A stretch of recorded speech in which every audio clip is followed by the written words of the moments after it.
Welcome to Living the Smarter Science of Slim, where we provide a scientifically proven lifestyle for long-term health and fat loss by eating more and exercising less, but smarter.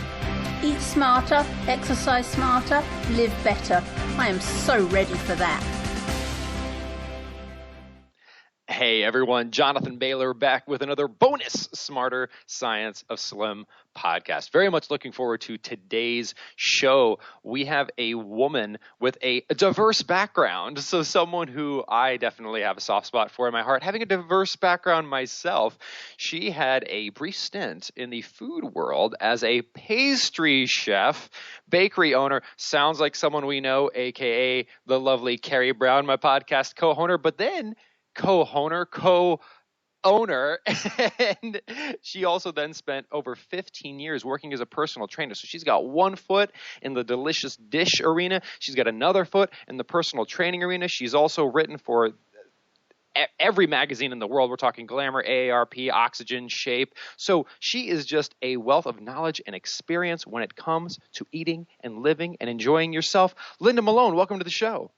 Thank you so much, Jonathan. I appreciate you asking me to be on. Linda, you have a diverse background. How did this happen? How do we go from little Linda to the Linda of today?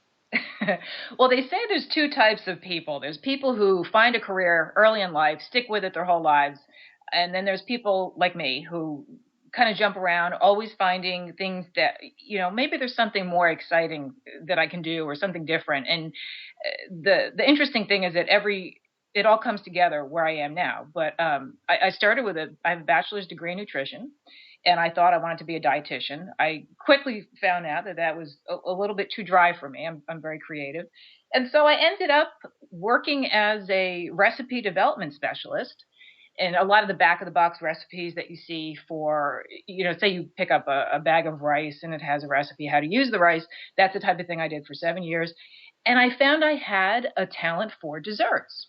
And so I became particularly interested in that. And it was more from the creative aspect. I mean, I really didn't have a huge sweet tooth, but I love to make beautiful things. And so I ended up just pursuing that realm and going into becoming a pastry chef. I worked at a restaurant for a number of years and then just decided I wanted to open up my own bakery.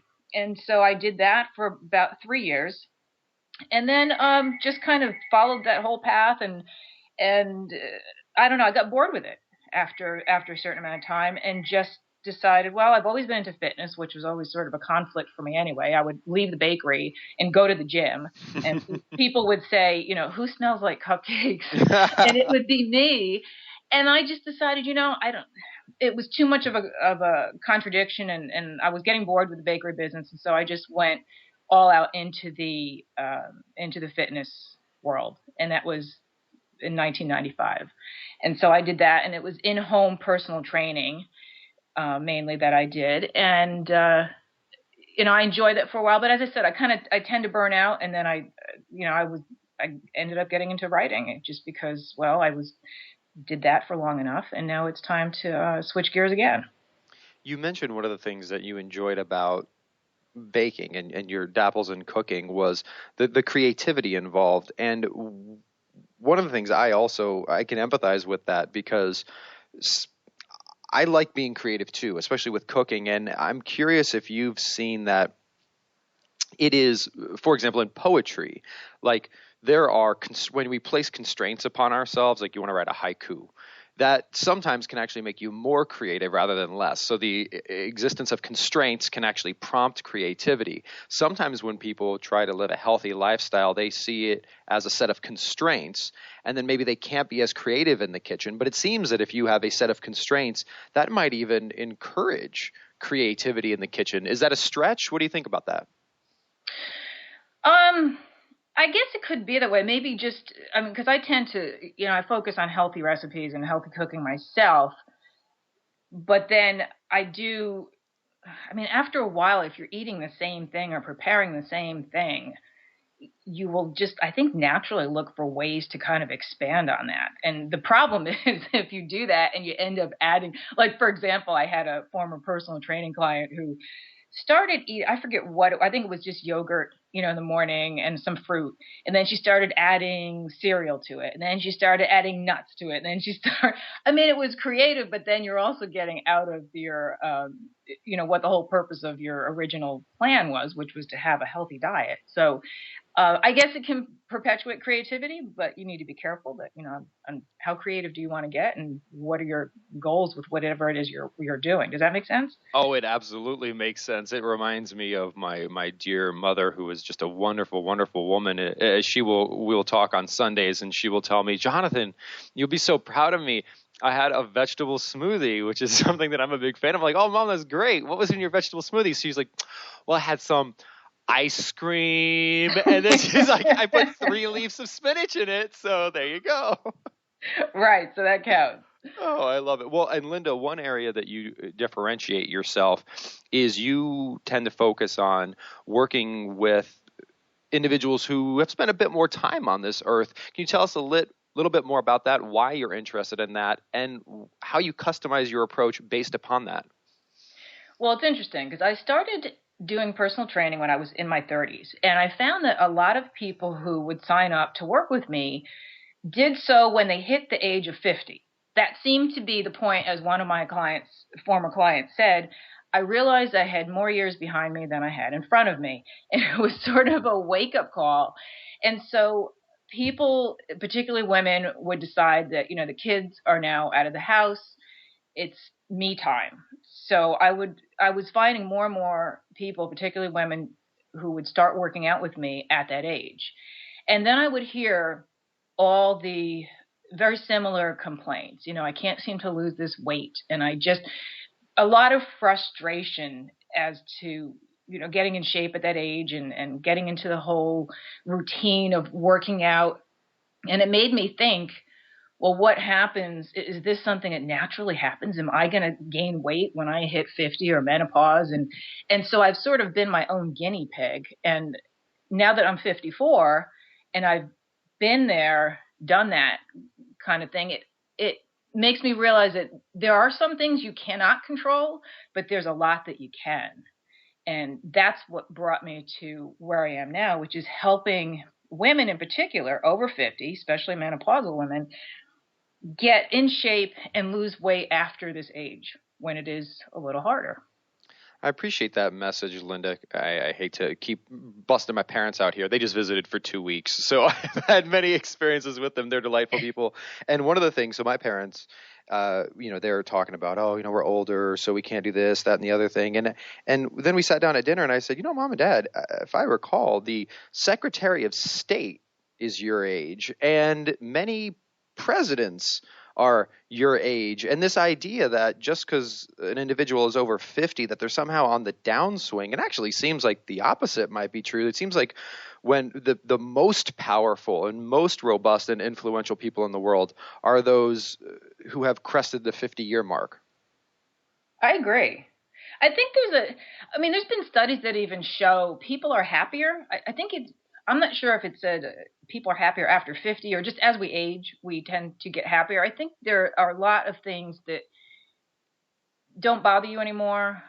For example, when I was younger, I thought, I'm listening to my clients and they're telling me, one woman in particular, I remember, she said, you wait till you hit 50. Men aren't going to look at you anymore and you're just going to be invisible. It was pretty upsetting to me actually at the time.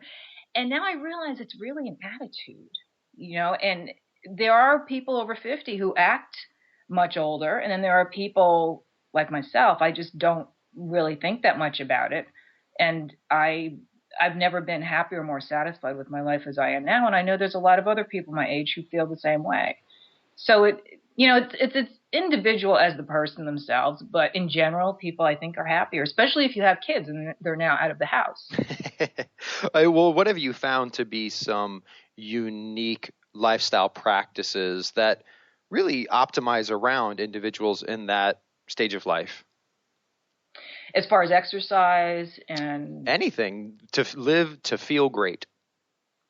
Well, you definitely have to keep moving. And it's not so much just structured exercise, but so many people myself included, we have desk jobs now, and sitting at the desk all day does a lot of damage to your health in ways that are not as obvious. You've probably heard of some of these studies. It creates inflammation. For example, as I'm talking to you now, I'm standing up. I have a desk that I bought, a cheap stand-up desk that I got in a office supply store, and I prop up my laptop on it so I can spend some time standing during the day as well as sitting at my desktop computer. So I think staying active, even if it's just standing when you're on the phone, that sort of thing, keeps you healthy in a lot of ways. But for one, it burns twice the calories as sitting down. So right away you have a calorie burn. And also, it is important to have a regular exercise program. And it doesn't have to be that you go to the gym. A lot of people don't like the gym. Just going out for a walk, getting outdoors, socializing, maintaining ties with people. We get so caught up in social networking now that, it seems a face-to-face meeting it seems odd, and it's getting rarer. And I know with my own friends, I think 1 out of 10 people that I make plans to meet with face to face, it ever comes to pass. We don't seem to make the time anymore. So those are a couple of things. And then eating fresh and limiting fast food and processed food. It sounds like a no-brainer, but a lot of people still, they go for the convenience, and there's just a lot of, sodium, fat, and all kinds of stuff that is just not good, especially as you get older. Linda, you mentioned the importance of staying active. And have you found there's staying active, meaning walking, standing, taking stairs, things I might define as just being a person. Like, I believe people, we have legs for a reason. They're intended to be used.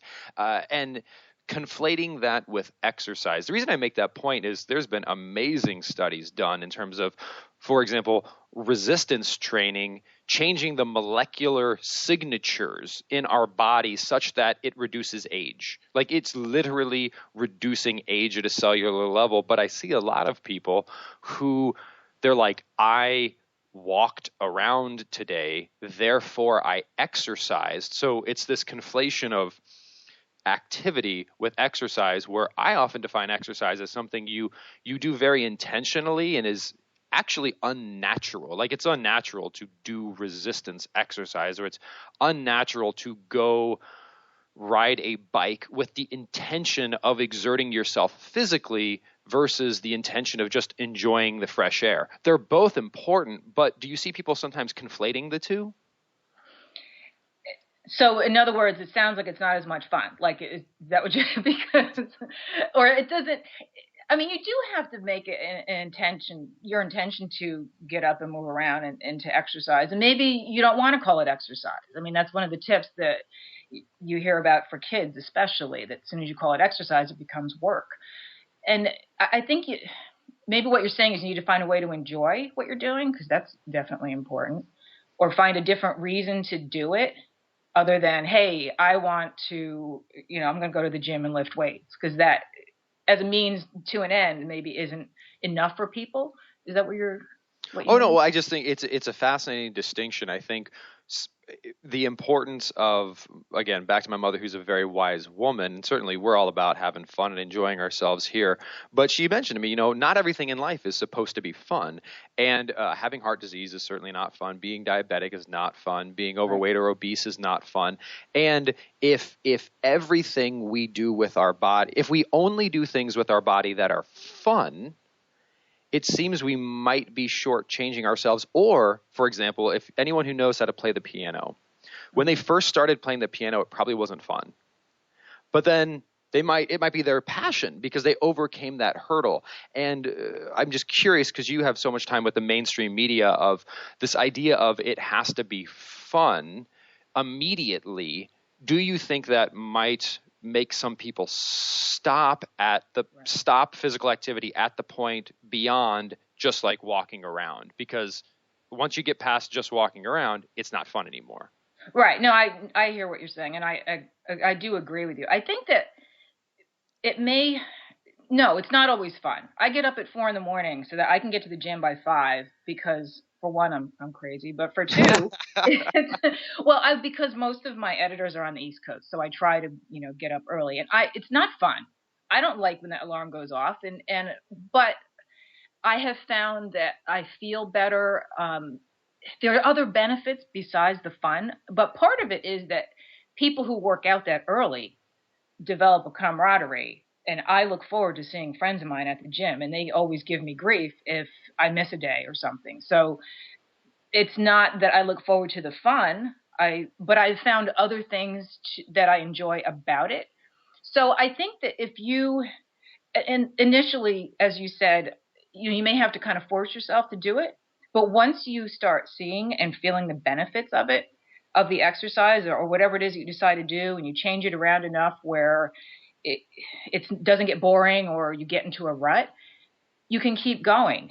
I think it's an individual thing though. At some point it does take self-discipline, and at some point it has to come from within you to keep going.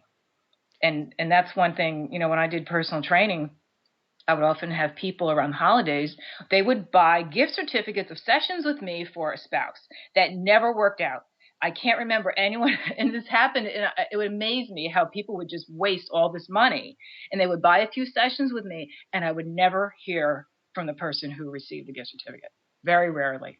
You can't force somebody to exercise if they don't want to, is my point, but you can sort of, show an example, or there has to be something in it that enables you to enjoy it on some level. Maybe it's not fun, but maybe it's a social aspect. And Linda, are you encouraged? One of the things that I found to be most encouraging and funny. So I don't like exercise. I hate exercising. I do not enjoy exercising. I like to sit behind my desk. I like to read. I like to work on the computer. Like total geek.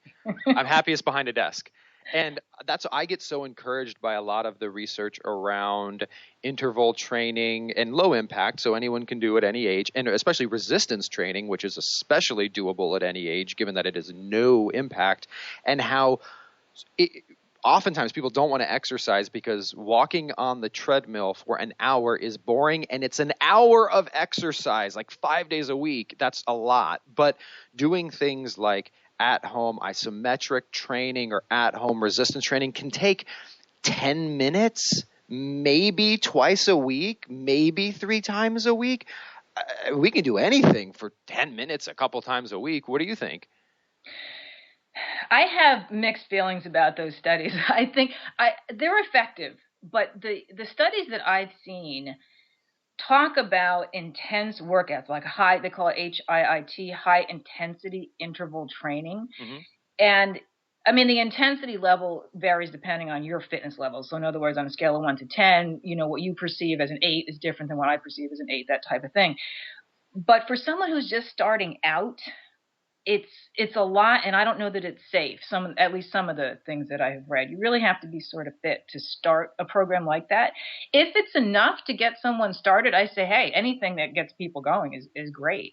But I think that it's sort of like taking medicine, where if you're on blood pressure meds or you're on medication for some other health issue, and you take it a couple of times a week, how much is that really going to help you? At some point, you need to realize that even if it's not, okay, I'm going to the gym today, or I'm doing, I'm running around the track or being on the treadmill, just change it up every day. I guess my point is that if a couple times a week works for you and that program works for you, that's great. But in the end, I think that, you need to do something in between those workouts too.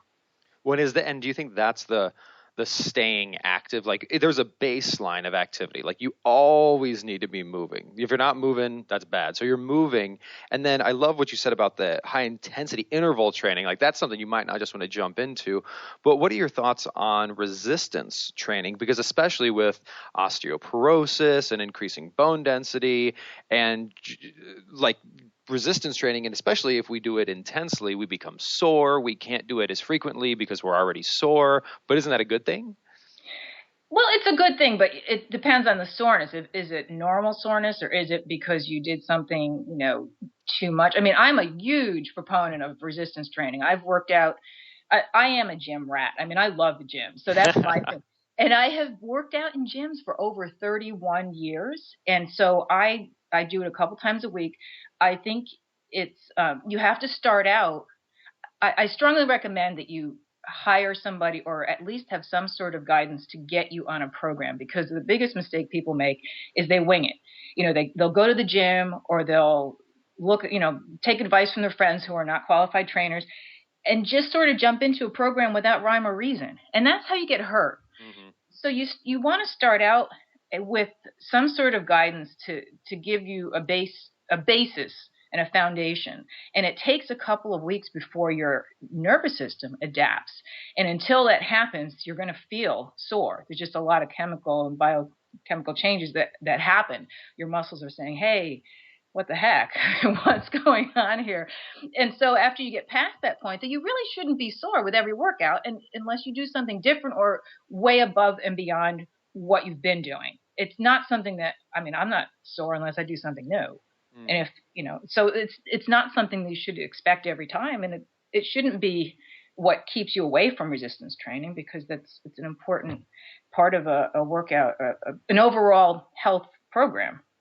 I appreciate your recommendation around not just winging it, because exercise is extremely powerful. It's almost medicinal. And when we think about its effect on the body as almost like medicine, you certainly wouldn't just go to the pharmacy and be like, I'll take that one and just grab it, right? Exactly. Well, Linda, what are some tips you think for individuals who are topping the 50-plus age range and are finding it hard to stay active and finding it hard to intentionally exercise? So going one step above just walking around and actually doing deliberate, planned, guided at some point exercise. How can they get started? I strongly recommend finding a group that, like, there are walking groups, there are biking groups, there are for seniors. Well, I hate using the term seniors because I'm over 50, but I don't consider myself a senior. But for people in your age group, and this could actually be for any age group, if you find like-minded people, there's just so many studies that show you're more likely to stick with it. So that's one thing I'd recommend. You want to start out slow.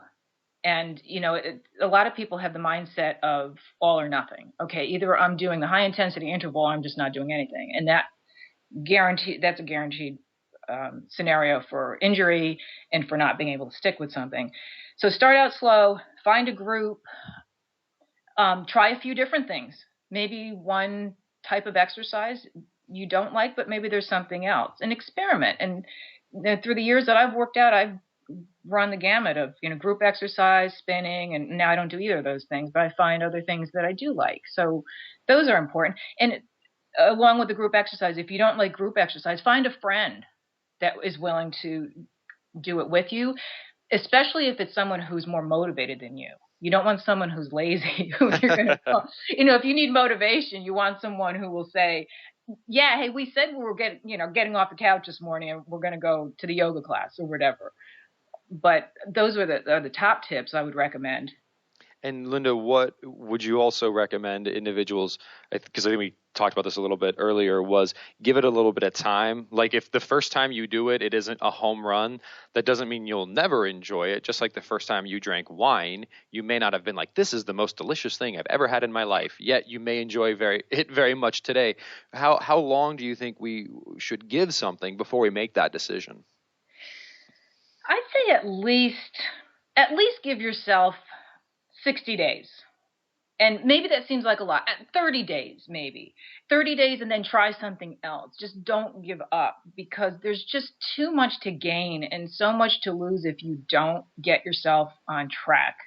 And there's just so much beyond the health implications. You'll feel better. There's studies that show your memory is sharper. You're sharper with, your memory and now I'm losing my memory. Right? I'm talking about memory, and now I forgot what.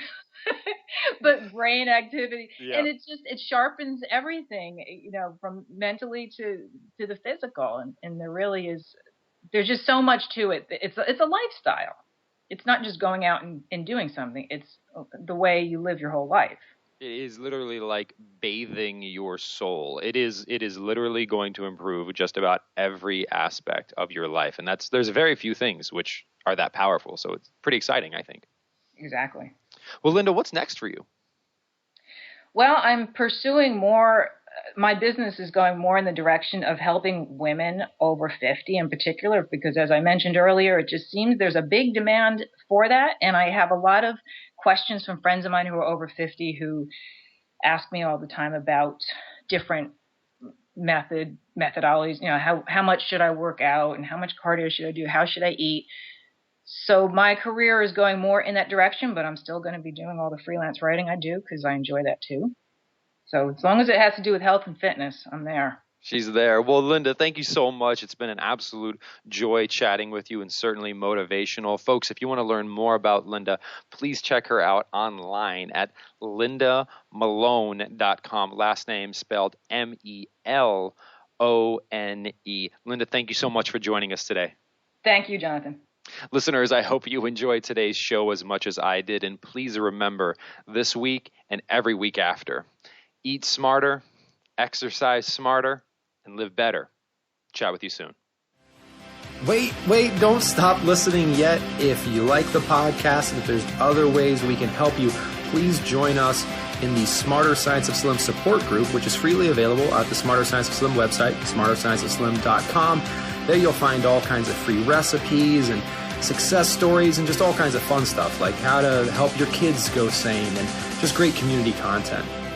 And just one last thing before you go, if you wouldn't mind heading over to iTunes and up onto Amazon.com and leaving us a review, and then going over to Facebook and liking us, we would hugely appreciate it.